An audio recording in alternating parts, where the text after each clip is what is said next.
Probably also remember elephants are very intelligent, and probably also we had a situation where Botswana is the largest number of elephants or African elephants. It's because probably we were doing something right Right. So because they were kind of migrating to. absolutely. Oh. Hi everyone, welcome to Now Boarding, a new travel podcast by me, Payal Nayar. This show aims at creating awareness about ecotourism, sustainable tourism, responsible travel, and a lot more. We will cover stories and journeys of people who are ecotourism specialists and those who are leaders in their field. We will also be talking to people who have had unique travel experiences, remarkable conceptual places to stay, unexplored cultures, and ancient histories of various towns and cities around the world. Join me in this journey of knowing more about travel. Get inspired to see the world and discover your inner self. Hi everyone. Today my conversation is with the lovely Tloco Kelebemang. Tloco is the founder of Lubu Africa Travel, and as I'm quoting her, she says that as a business, we've become more focused on the eco-conscious traveler and play a great role in conservation education, not just for our clients, but also for the communities where we do business. And I'm really, really happy to be talking to you. And thank you so much for your time. Absolutely. It's a pleasure for me to be here. I am definitely looking forward to the conversation. Something that I absolutely love: tourism, sustainability, and ecotourism. Great. And that's what we're here to talk about anyway. So, Tloco, just a little background on you. Are you South African who lives in Botswana, or are you originally from Botswana? I am originally from Botswana, Okay. although I lived and studied in South Africa for a year. That was in 2001. Probably that's why you're sort of trying to see, am I from South Africa or am I from Botswana? But I am from Botswana. That's where I was born and bred, and that's where the business is registered, although we cater for the Southern Africa market. Okay. So all of the Southern Africa market. Yes. Okay, interesting. And which part of Botswana are you in? Currently, now as I speak to you, I'm in Gaborone, the capital, but I frequent the Chobe area. I'm not sure if you sort of can see a map of Botswana, but there at the top corner where there is Zambia, Zimbabwe, and Namibia, Yeah. that's the Chobe area. That's where I have another home, and that's where I fell in love with tourism. Yes. Okay. So, is it something that you went to South Africa to study? I went to South Africa to study my Master's of Business Administration. Okay. That's the MBA at the University of Cape Town, the Graduate School of Business.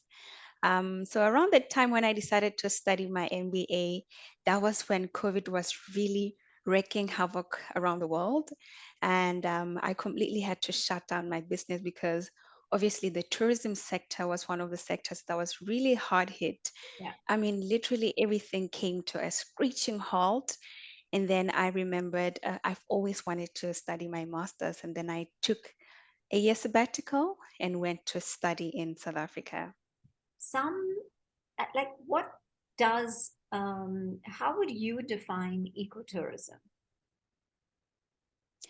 Um, to me, when I think of ecotourism, I think of responsible travel. I think of trying to make that balance between the environment, between the local communities and wildlife. And the reason why we're trying to find that balance is because we're trying to preserve for the future generation. So, in short, is minimizing the negative impact of tourism activities on the environment, on the local communities, on the wildlife, while at the same time trying to maximize the benefits, so that all these three uh, are hanging in a good balance. And obviously, like I said, for future generations. So, in terms of communication and education, um, Lubu Africa Travel, what kind of a role do you play in creating that balance between the, the tourists that you bring into the area and the community? Because I think the tourists need to be educated as well on the cultural um, delicacies of the area. They need to be educated on conservation. So how do you and you know, on the other hand, the communities as well, the community needs to also um, be able to sort of create that balance, right? Because at the end of the day, they are outsiders who are coming into your area. So I think it's like one is education and the other is being able to support each other. So how does Lubu Africa Travel? What is your ethos and what is it that you do towards bringing this to light? Yeah, absolutely. So our ethos is based around impact, sustainability, and women empowerment. But now, with regards to what we're doing, as and when we receive guests to our country, there's a couple of measures that we've put in place that we do. And the first one, we call it pre-departure information. So basically, within our itinerary, we have a section where we educate the traveler to say, this is how we do things. This is how probably you could engage with local customs and traditions and culture, and this is how we we treat wildlife. Um, we definitely do not feed wild animals, Yeah. and we also do not play with them. There's that respect. We keep our distance, and they also keep their distance. Um, Respecting wildlife, supporting local communities. That is pre-departure information that we share. And then we have on-site guidance. So this is with regards to our local guides. So remember, local guides are people who are from the area, from the region. Yeah. They know the region very well. And what they're doing is they're sharing knowledge, they're sharing information with travelers to say, um, when we're in this area, when we're with this community, this is how we could engage with them. This is how probably we should stir away from probably doing things like this. We should stir away probably from maybe saying certain kinds of words. What are some of what some of the criteria that you have put in place when you select your partners? And that's one question. And the second part of the question is, do you is it just area, I mean, this Chobe area that you're focused on, or do you also include other parts of Botswana in your tours? Yes, I'll answer the second one and then Okay. jump onto the first one. It's not just, it's the whole of the country. If you want to visit the Okavango Delta, we plan the trip for you. If you want to go to the Kalahari region, we also do the same for you. And then we have areas, like I mentioned, in Victoria Falls. So that is Zimbabwe and Zambia and South Africa as well. So basically, that's our portfolio of destinations and growing. Probably tomorrow we might even definitely add Mozambique, but for now we're still focused in majorly Botswana and those countries that I mentioned. Yeah. Um, yes. So now Yeah. going on to the question that you ask about how we select partners. Um, because we are a travel agency, so when you are an agent, you sort of sit in between. right? Yeah. You sit in between the client and the accommodation provider. Um, so when you're in this space, sometimes it can become a bit difficult to control what the final product or the final service, because you are connecting these two parties. So now what happens is it's very important when you pick partners, partners that are mission aligned. Yeah. That way you are sure that somehow the how can I say it, that somehow you sort of have a play in terms of how the final product will look like, because you know your partner believes in the same ethos that you believe in. Like I mentioned, the mission aligned. So we look for things such as sustainability. Do they prioritize and are they committed to sustainability? Um, Environmental sustainability. And then secondly, we look for things such as social responsibilities. Are they committed? Do they prioritize causes that, for example, cater for the marginalized groups? I'll give an example about our partnership with Girls Trip Tours.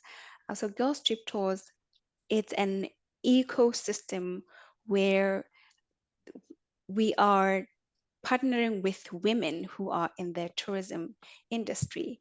And we're planning trips for women from all over the world to be able to come into the African continent, um, to be able to explore it, because there's the stereotypes and fears. Is it safe to travel to Africa? Can I go solo on a trip to Africa? So we're bringing in these women, solo travelers, and they come together into this ecosystem, and then we show them through our itineraries and our curated experience.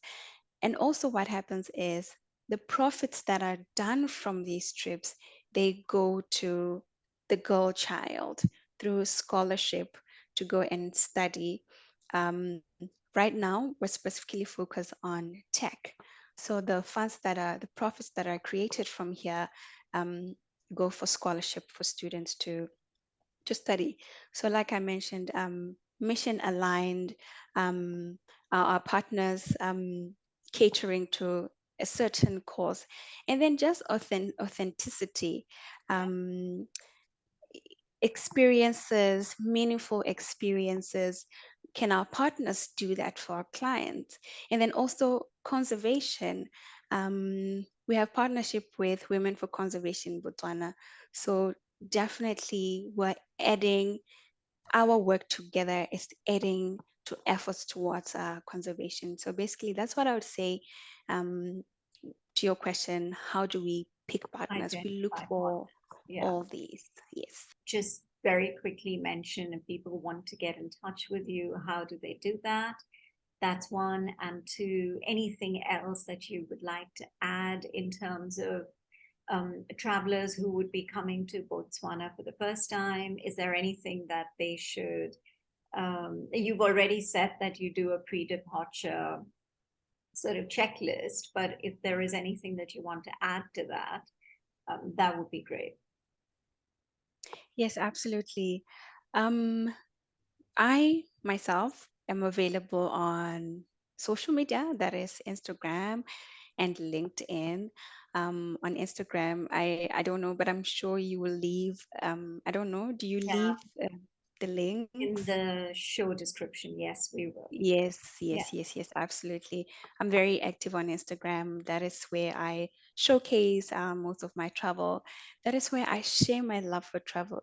I absolutely love my country, and I love to share the beauty of my country with the rest of the world. It's something that I would do without not even getting paid. So yeah, that's who I am. That's what I do, and definitely I'm always thinking about wildlife. I'm always thinking about communities.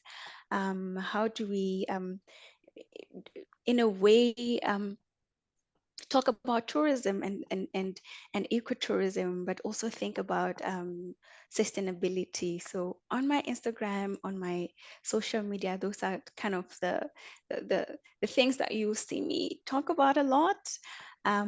Although something very interesting about me, I professionally I'm trained as a finance and investment expert. My love for tourism, it's a story probably for another day, but it's a very beautiful story of how I ended up doing what I'm No, but doing. I'm Um, happy for you to share it now. So yeah, maybe we can end. Normally, that's how you start a conversation, but in this case, we can end the conversation with your beautiful story as to how tourism became your life and your goal and your mission and your passion. oh, the reasons are definitely a lot. I could write a book about this, but I'll just give a brief sort of overview of how it happened. So I'm originally from the desert region of the country. That's where my parents are from. So Botswana is a mixture of desert and we call it desert and delta, different kinds of landscape. The western area, it's towards Namibia. So I'm sure people are aware of the Namib Desert or the Kalahari Desert. And then as you go to the north, that's where now you have the lush, the green, the Chobe, the Okavango Delta. So I took a trip to the north from the desert area to the north. I'd never seen anything like that in my life. It was beautiful, How just old were seeing the you? river. How old were you when you did that? I was around 19, Okay. 19. It was beautiful just seeing the difference the uniqueness from what I'm used to. There are no rivers in the desert, there are no lush green, it's just golden sand dunes and very hot sun. So it was really interesting for me, and it was really beautiful. And I took time to volunteer at one of the safari camps in Chobe. So I like to say that is where I found my what and my why. I saw firsthand the benefits of tourism to the environment, to wildlife, and to communities. And I think while I sat there, I had it in myself that this is something that I see myself doing long term. And then life happened. I continued with school. I did finance. I worked a bit in the capital markets. But they say that the Falling. safari bug, the Yeah, this safari bug, when it bites you. So I definitely had been bitten and lived my life, but something was just nagging me. And then in 2017, I think that was um, 10 or so years later, that's when I decided this is what I'll be doing full time. I'll be sharing the beauty of my country with people when they come from all over the world. And that's where I am. COVID came, shook me a bit, but I'm definitely back and really excited to see people come in. We're currently on the peak season is starting. So now we see quite an influx of people visiting. So it's always a beautiful thing for me to see. excellent. That's such an. I'm happy that you shared this story. I mean, it would have been really unfortunate if we didn't hear how that progression happened. So very quickly before we end, you mentioned that you're from the desert. Is there any kind of tourism possible in the desert area or not? No, definitely there is a lot that is possible. Um, and I'd like to say in Botswana, we're probably guilty of that because we focus only in the Okavango Delta and the Chobe region, but there's a lot. And a lot of it is cultural tourism. Like I mentioned, the San people are the inhabitants of the area. The San are known to be the first inhabitants of Southern Africa. They have a very rich cultural history, and also that is tourism. And also the area is very beautiful. The vastness, the sand dunes, and the different also wildlife, very different from what you see in the northern region. So definitely something that I'm actually exploring currently, but it'll unfold and I'm it'll be sure a it will. beautiful thing to see. One step at a Absolutely. time. I think one step at a time. I think now post COVID, you obviously need to regroup and things have started to happen again, and in terms of movement, in terms of people coming to your country. So I guess another year or two, and then once you've consolidated again, you can move on to because that could be a very fascinating cultural experience for a lot of people, including myself. So, thank you so very much. I've really enjoyed this conversation, and good luck to you and your troop. And I'm really, really hoping to be able to visit your beautiful country sometime soon. Absolutely. Thank you very much for having me. You are definitely welcome at any time. We're known to be very warm and welcoming people. So if you're listening from wherever in the world, just know Botswana is definitely ready, and we are open, and we receive guests, friends from all over the world to come and witness and enjoy with us our beautiful country. Great.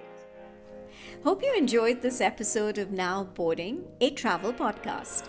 Check out other episodes on Spotify, Apple Podcasts, Google Podcasts, or wherever else you listen to podcasts. And of course, don't forget to share your thoughts with us. Stay tuned for more exciting episodes only on Now Boarding, a travel podcast.